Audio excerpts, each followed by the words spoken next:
Halo semuanya, di sini aku akan menjelaskan tentang tugas terstruktur dari Koperasi dan Kelembagaan MBKM dengan judul Penerapan dan Perencanaan Konsep Kelembagaan pada PT Ramoko Agri Industri. Dan agribisnis adalah unsur-unsur aturan, tingkah laku atau kode etik yang mengatur tentang masyarakat dalam pertanian.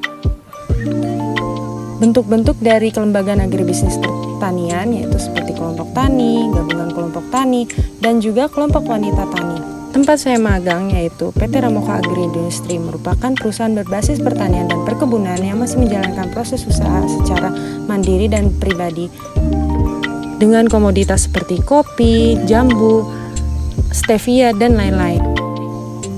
PT Ramoko Agri Industri tergolong perusahaan yang masih merintis usaha tani komoditas kopi secara skala yang besar.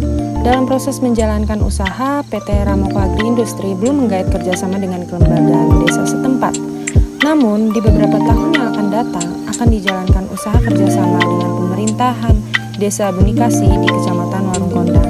Nah, berikut adalah potret dari kegiatan di Desa Bunikasi yang baru saja dilakukan, yaitu pemilihan kepala desa pada 17 Juli 2022. PT Ramoko Agri Industri sendiri sudah melakukan dan juga mencanangkan program kerjasama bersama dengan kepala desa baru yang baru saja dipilih oleh masyarakat setempat di Desa Bunikasi.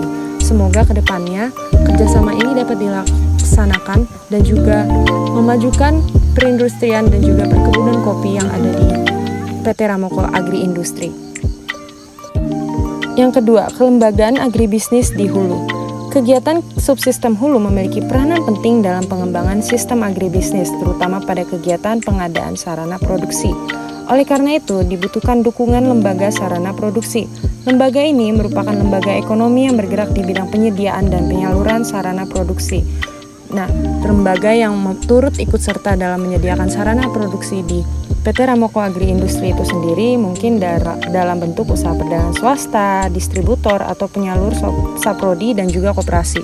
Salah satu contoh dari saprodi yang dipunyai oleh PT Ramoko Agri Industri adalah pupuk yang didapatkan melalui usaha perdagangan swasta atau melalui distributor atau penyalur saprodi sendiri. Yang ketiga adalah kelembagaan budaya pertanian. Nah, dalam hal ini PT Ramoko Agri Industri mendapatkan benih dan saprodi dari distributor atau penyalur saprodi untuk budidaya kopi itu sendiri, seperti dari koperasi atau perusahaan swasta yang sudah diterangkan di penjelasan yang sebelumnya. Selanjutnya adalah kelembagaan pengolahan hasil dan pasca panen. Kelembagaan yang terkait dengan pasca panen dan pengolahan hasil ini dapat dibedakan antara lain: satu, kelembagaan yang melakukan usaha di bidang pasca panen seperti usaha jasa perontokan atau usaha pengemasan atau sortasi, grading yang dilakukan oleh pedagang dan sebagainya. Namun pada PT Ramoko dalam menjalankan lembaga pengolahan hasil dan pasca panen masih secara mandiri dalam pelaksanaannya pengemasan hasil panen atau produk, sortasi, grading, dan proses pasca panen dilakukan langsung oleh karyawan yang ada di PT Ramoko Agri Industri dan juga para buruh tani yang ada di tempat perusahaan. Namun besar kemungkinan kedepannya akan terdapat perencanaan kelembagaan seperti kelembagaan lumbung desa yang berperan untuk pangannya itu memenuhi kebutuhan pangan yang sangat mendesak, di mana ketersediaan pangan tidak mencukupi, sementara untuk memperolehnya masyarakat relatif tidak memiliki daya beli. Usaha di bidang pengolahan kopi yang dihasilkan oleh PT Ramoko Agri Industri untuk penggilingan atau proses pengolahan kopi juga. Dan video-video yang berjalan adalah video-video dari kegiatan langsung di PT Ramoko Agri Industri dalam budidaya kopi.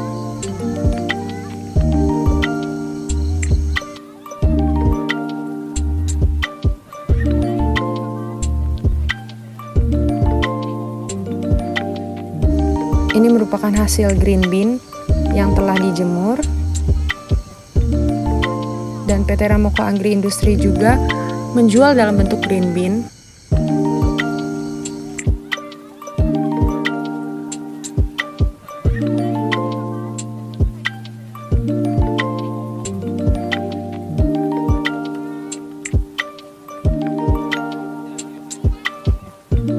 Ini merupakan hasil green bean yang telah disortasi, dan ini adalah hasil dari kopi yang sudah di roasting dan siap untuk disajikan.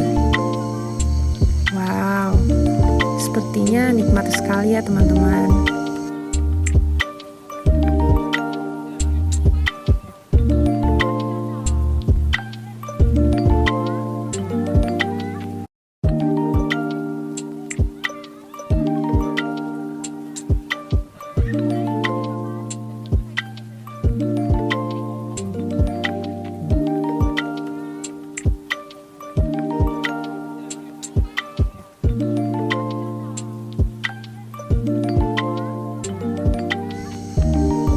Ini adalah proses pembuatan kopi yang sudah di roasting.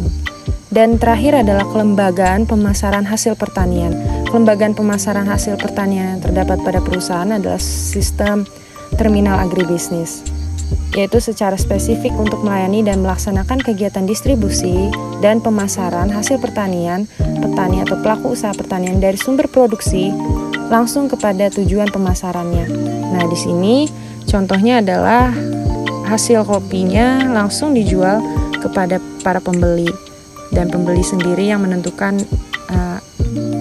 bentuk apa yang diinginkan untuk dibeli.